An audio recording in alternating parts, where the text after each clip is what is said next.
مساء الفل. ناس كتير بتسألني انت ليه بتحب جورجيا وعايش فيها ما يقارب 11 سنة. بحب جورجيا عشان فيها تنوع، لقيت نفسي في البلد دي، فيها تنوع في المناخ، فيها تنوع في الطبيعة. المدن هنا مختلفة عن بعض، مثلا لو زهقت من مدينة بتروح التانية بتلاقي طبيعة مختلفة، بتلاقي أنشطة وأجواء مختلفة، والسياح جدا بتحبها. بما ان النهاردة ويك اند وانا اجازة، فتعالى اخدكم في جولة ونشوف الطبيعة ونشوف مدينة كده ترجعنا للعصور الوسطى، وناخد جولة جميلة جدا.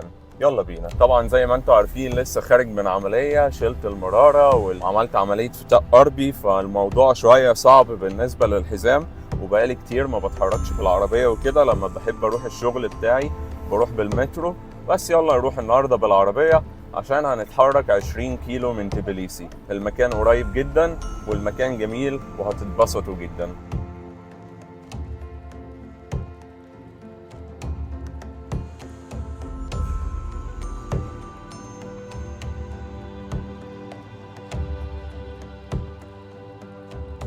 زي ما احنا شايفين كده وصلنا المكان ده. دير اسمه جوفاري مونستري، اتبنى في القرن السادس، وزي ما احنا شايفين الأجواء.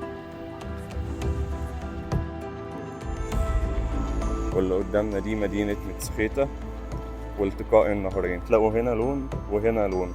زي ما انتم شايفين الأجواء كده، والسحاب عمالة تمطر دلوقتي.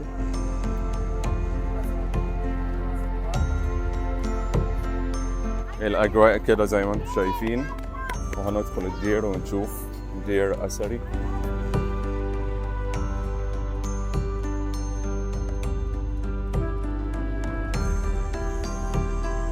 اتفرج دلوقتي على أجمل منظر. الهوا جامد شوية بس زي ما انتم شايفين كده، شايفين الهوا عامل ازاي؟ مش عارف بقى سامعين في الميكروفون ولا لا، بس هوا جامد جدا واجمل منظر ورايا. ما احنا شايفين الاجواء والطبيعه والجبال. كل الجبال اللي حوالينا دي اسمها جبال القوقاز، والجبل اللي احنا عليه دلوقتي ارتفاعه 660 متر فوق سطح البحر. المكان جميل واثري زي ما احنا شايفين كده، وبيجوا يعملوا الافراح هنا.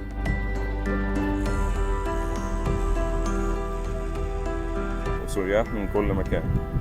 وهنا الهاي واي زي ما احنا شايفين كده.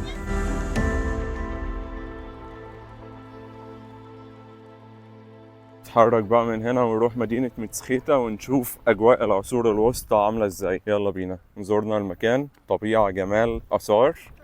يلا بينا.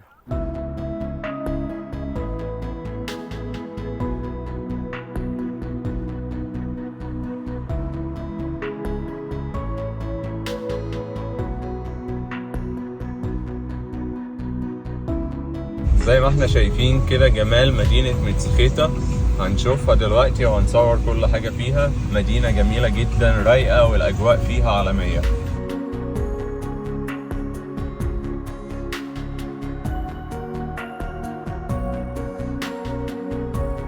كانت العربية هنا، وزي ما انتم شايفين الأجواء والمدينة هنا يا جماعة كأنك انتقلت للعصور الوسطى. يلا بينا ندخل ونشوف. احنا شايفين مدخل المدينة، داخلين شايفين الأحجار في الأرض عاملة ازاي.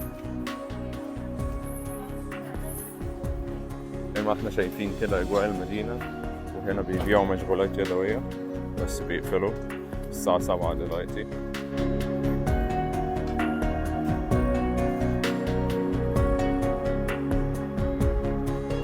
اليدوية مفضل هنا، وكل حاجة موجودة، وعصاير وآيس كريم وقهوة. الحاجات دي كلها مشغولات يدوية.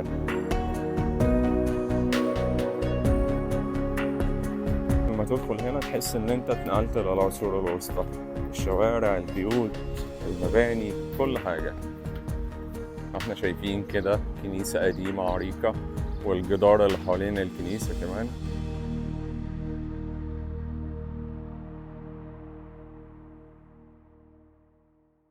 هنا بيبيعوا أشهر حلوى عندهم اسمها توتشخيلا، بتتعمل من العسل وبتتعمل من عصير العنب وفيها جوز جواها. ده ب2 لاري، يعني أقل من دولار.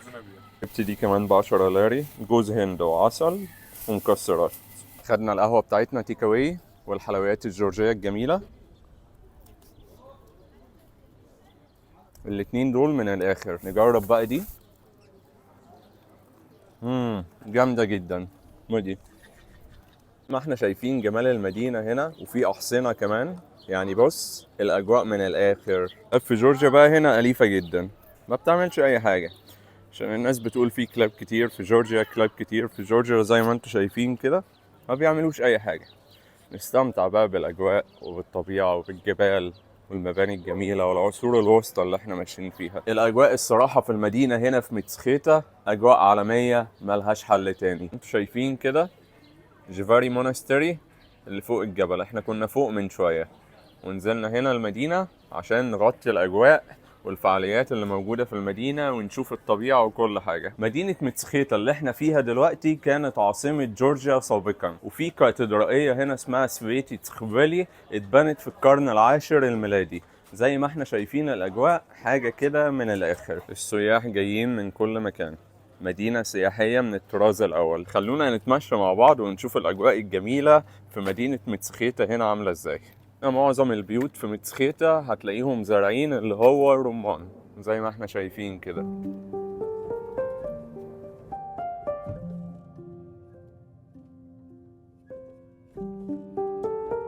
زي ما احنا شايفين الكلاب كده، كلاب أليفة جدا. تتمشى هنا في المدينة الجميلة بقى وتشوف واحد من أجمل الأنهار في جورجيا. زي ما انتوا شايفين النهر والجبال والطبيعة عاملة ازاي.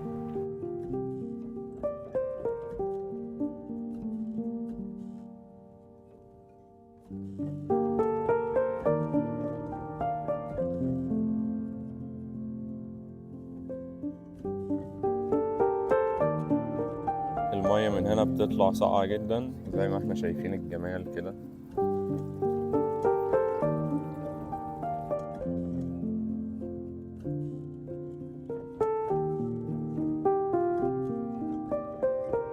دي بقى واحدة من المدن اللي أنا نفسي أعيش فيها بجد في جورجيا. مدينة رايقة كلها جمال كلها طبيعة. الله على جمال الشوارع. زي ما شايفين كده مطعم وكافيه في الرايق جدا وسط الأجواء الطبيعية، خضار في كل مكان، العصافير. إيه الجمال ده. شايفين البيوت اللي ورايا عاملة إزاي؟ يعني لو أنت ساكن هنا في مدينة رايقة زي دي وعندك بيت زي ده، خلاص يا باشا أنت كده تمام قوي.